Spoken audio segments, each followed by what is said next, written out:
Okay, well, good afternoon. I am Nick Rishwain. I'm the Vice President of Client Relations and Development at Experts.com, and we are doing a kind of a quick live topic for you today. I'm here with my co-host for the day is James Francis, or Jim Francis. He's a member of Experts.com. He is a security professional with over 30 years of experience spanning both government and industry. Mr. Francis started his security profession as a special agent with the U.S. Air Force Office of Special Investigations. He later managed the security and safety program for a major division of Lockheed Missiles and Space Company, and he capitalized on this broad expertise during his tenure at TNM Protection Resources and Kroll, where he achieved the position of Senior Vice President at both companies. Jim, thank you for being here today.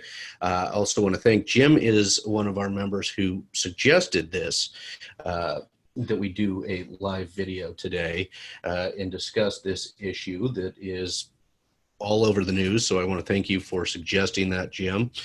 Very appreciative of you taking your time to discuss this issue of safe handling of suspicious packages. So been all over the news for about 48 hours now, with many former and possibly even some current Democratic members of the House, some senators or former senators. We've had former President Obama receive one of these suspicious packages. In all, in preparation for this discussion, I found that right now we're at 10 of these suspicious packages with devices in them. It seems to be the number that we're working with today. So Jim, with your expertise, I'm glad you suggested this topic. Anything I missed on the little introduction of you and your expertise? I'm sure that was a rather quick discussion of 30 years of expertise. It was, but you did well. The only thing you didn't say is that I'm currently president of LFJ Consulting Services. I should have said that. That's right. LFJ Consulting Services, and that's you're a member of Experts.com through LFJ Consulting Services. So, Jim, thanks for bringing. It is a great topic, and I hope we get some live viewers. If you're live with us over on Facebook, please go ahead and add something in the ask questions in the comments, and we will try our best to monitor those and answer those questions as they come in. Can you give us a brief? You've sent me some documentation, things that mailrooms should know for protecting themselves from suspicious packages in the mail. Can you give us a brief overview of some items for mailrooms? Just what is a suspicious package? Well, I think the first thing to recognize is that not every firm, and probably a lot of the firms who are law firm members of the organization, don't have mail rooms. What they have is probably all of the mail going to a reception desk where that assistant is sitting there going through the mail as it's been received, not really understanding what the danger may be relative to suspicious items. So the first thing we want to convey to your membership is that they need to go to the U.S. Postal Service's website and download that poster that they have produced relative to identification of suspicious items. And there are some common traits. And Nick, as you and I discussed, those common traits really show up loud and clear relative to what we've seen in the parcels received by these political officials. Misspelled words, packages that are lopsided or seem unduly heavy, excess postage, misspelled words, perhaps wrong titles in terms of what has been conveyed. Often they're labeled private and confidential or do not x-ray. And though each of those things that I just mentioned are contained in that poster, which should reside at every location where your membership does open and review their mail.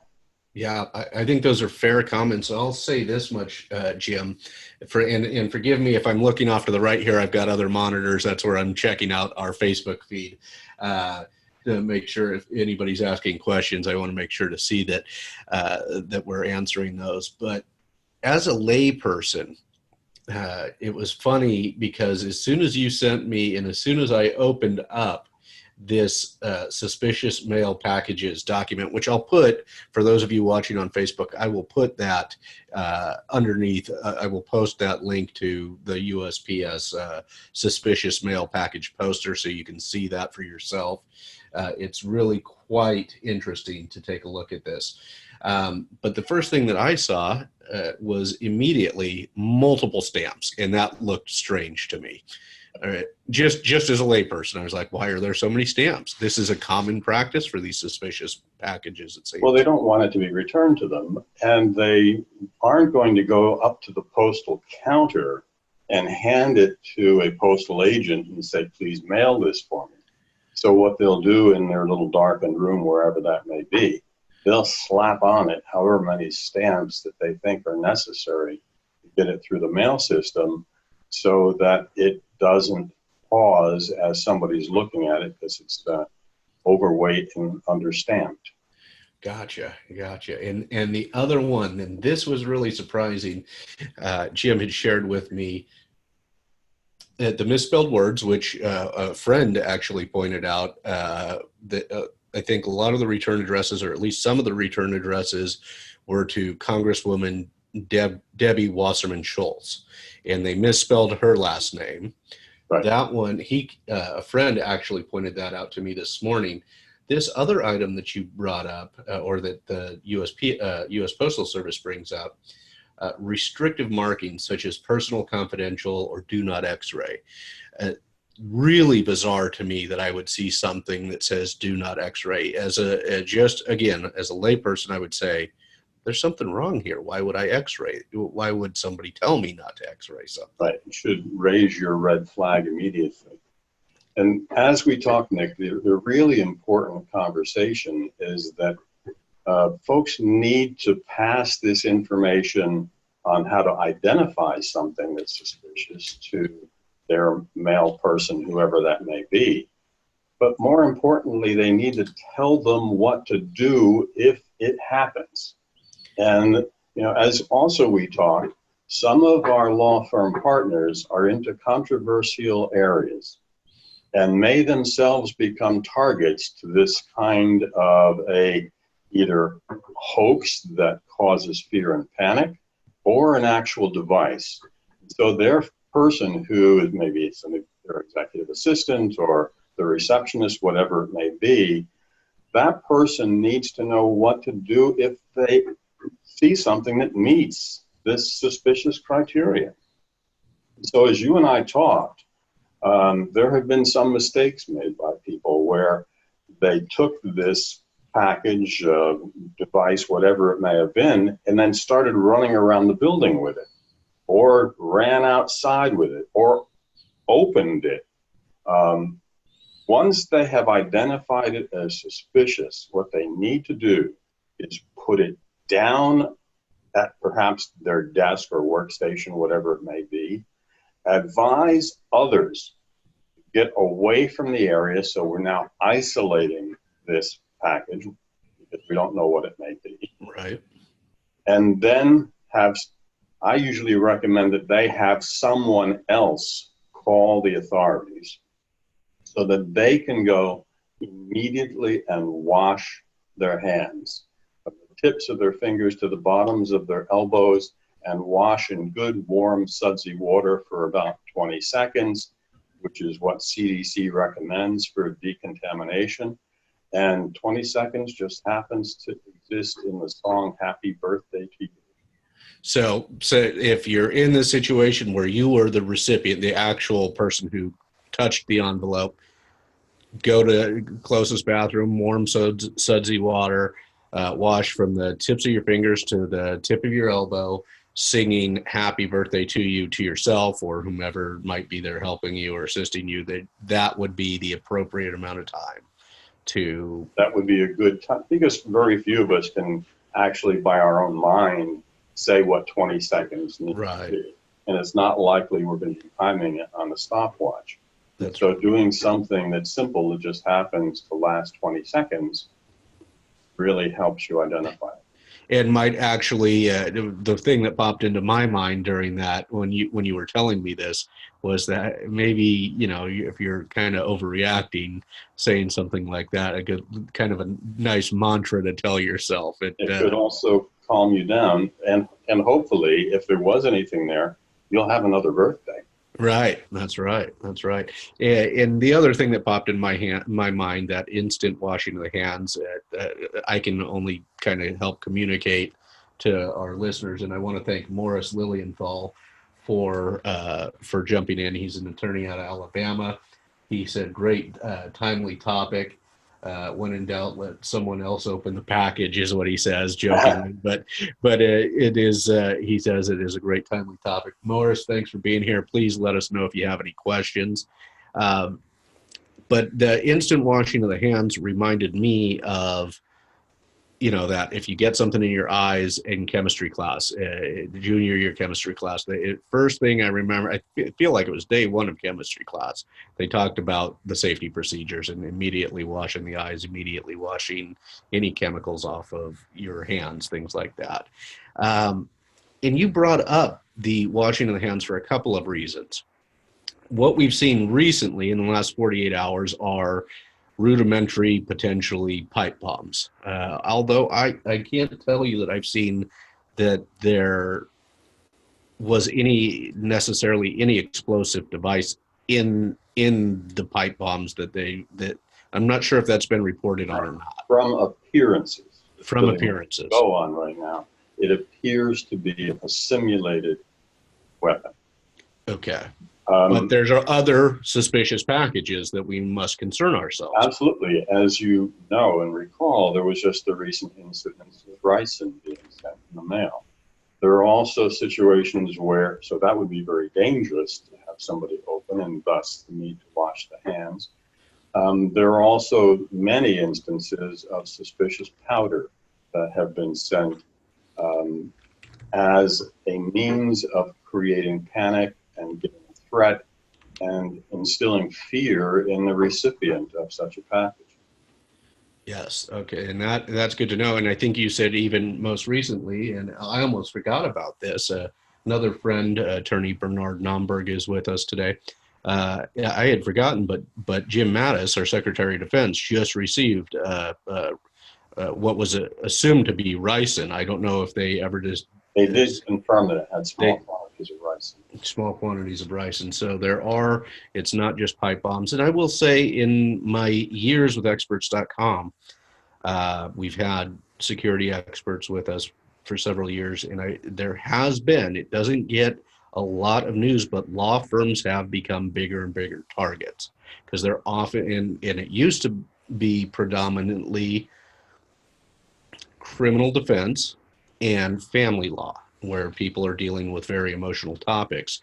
But this could happen at any firm. It could happen at any firm, and they don't always have mailrooms. The small and medium size. I worked for a medium sized law firm. We did have a pretty sophisticated mailroom, but the small and solo practitioners may not be prepared for this. It may be your receptionist who's opening these suspicious looking packages. Even those firms that have had mailrooms, and I've had occasion to do some security assessments at major law firms, I did not find that their mailroom staff had been well trained in how to identify suspicious items, and then more importantly, what to do, how to handle it if discovered. One thing that all of your listeners need to understand as well is that now becomes a crime scene or a potential crime scene. And so you've got to protect it as such. So when the authorities arrive to really examine what it is that now is suspicious, that has become a crime scene. So they're going to become the folks who are in charge of that isolated area. And as you and I discussed, that isolated area is what you now develop to restrict access so no one comes into potential harm's way by now getting too close to that suspicious item. And is this part of the reason? Part of the reason for this, I'm looking for our listeners or viewers right now. I'm looking at the suspicious mail or packages poster, which I will post in the comments in Facebook. I'm looking at this from the United States Postal Service. Is part of the stop and don't handle and then isolate the area immediately to preserve evidence? Well, it is, yes, partially, but more importantly, you don't know how that device is triggered. Okay. And so jostling it could trigger that device. So the less movement that you do with that suspicious item, so whether it's potentially a bomb, where moving it might make it explode, or if it's rice and powder or anthrax, where if you shake it, you may now distribute it into your air system. That is why you want to put it down, leave it alone, don't overhandle it. Excellent. I was at one particular firm that I was consulting with, and I had just given to their mailroom staff a presentation on how to identify and safely handle a device. The facilities manager for that firm that I was working with came running into another presentation that I was giving to his executive assistants, holding a suspicious item and saying, "Look, Jim, your training worked. These people identified this." And I had to go school him over and over again about put it down, leave it alone, don't carry it around and spread the problem. Oh, that is scary. We do have a question here from Morris Lilienthal. He asks, and do you know if the Postal Service, FedEx, UPS, do you know if they X-ray all packages to private individuals and companies? Is there any? The answer is no. They don't X-ray everything. Okay. They do have devices in the major sorting centers for the postal department that will trigger on like detection of a biological or a chemical agent going through. Normally what that will mean is it'll shut down that whole line. So because it takes a little time of discovery to know that something went through the system. Okay. But they do not X-ray all items. As you've heard in the news, things going to senior officials in the U.S. government go through dedicated mail centers where they do very intense screening of those packages before they move on. Which is, I'm assuming, the first a couple of them, maybe, well, I guess as I've read it, George Soros was the first one, but I think thereafter the Clintons and President Obama, the Secret Service had done some screening in an off-site space, so they had identified these before they actually got near the intended recipient. That's correct. Okay. They have off-site mail screening facilities that are physically removed from the offices of the protectees. And you mentioned, just to sort of wrap things together here for folks, you mentioned there's really only one goal, whether this device was intended to do harm or not. The real goal seems to be to instill fear. And you're right. That's the same thing with almost any terrorist situation, whether it's a domestic terrorist or an international terrorist. Their major objective is to instill fear in the populace. And you can define that term populace narrowly or very broadly. But when you think about the kinds of things that were done with the anthrax scare and the amount of resources that went into that situation, so they impact us financially and to a severe extent. They instill tremendous amounts of fear, and they make our daily life and routine now become suspect. Excellent. And thank you for taking the time to really share this with us, Jim. Are there any sort of like last minute things that maybe we didn't cover that we should or something you think we should reinforce on the suspicious packages? I think the biggest thing, Nick, is that folks don't become blasé Okay. and figure out, no, this could never happen to me. Unfortunately, any one of us could be a victim to this kind of either hoax or real item. I had a very good friend who was a professor at the University of Texas in charge of their artificial intelligence department. He turned out to be on Unabomber's list for future candidates. And so this can get too close to home. I happen to live in Round Rock, Texas, just north of Austin, where we saw horrific situations with bombings that resulted in the death of folks in Austin, Texas, who just merely went to their front door. Mm-hmm. But this is something we cannot become blasé about. Folks who have situations where they've got male entities, those male entities should know how to handle it. People who feel like because of their persona or profile, they might be candidates for getting something like this at home, then they need to make sure that themselves and their family members understand these precautions. Yeah, that's good. Makes good sense.